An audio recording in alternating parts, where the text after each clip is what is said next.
Pierre Hermé veut envoyer un macaron dans l'espace. Dans Le Parisien, le pape du macaron explique travailler sur une recette pouvant permettre l'envoi de ces petits gâteaux dans l'espace. Alors que le monde, et surtout la France, vibre à chaque intervention de Thomas Pesquet, Pierre Hermé, le célèbre pâtissier, a une idée, envoyer un macaron dans l'espace. Le roi du domaine est juré dans l'émission Le meilleur pâtissier, dont la finale est diffusée ce mercredi sur M6.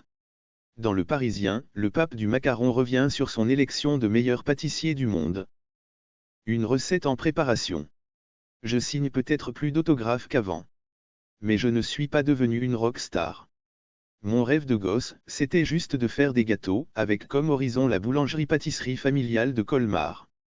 Je ne savais même pas que ce prix existait, explique-t-il dans les colonnes de l'hebdomadaire. Cette distinction l'encourage à toujours innover, un leitmotiv en cuisine. Un macaron au capre. Possible ?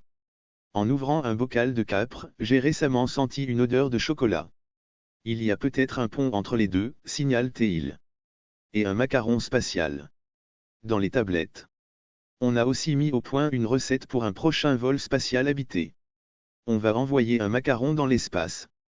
Révèle Pierre Hermé.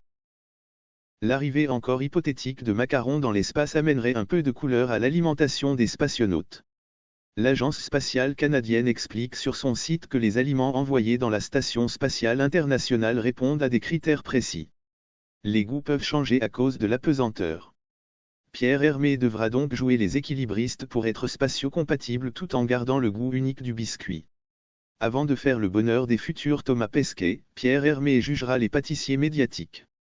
Désigné par le pape du macaron, le gagnant devrait avoir des étoiles dans les yeux.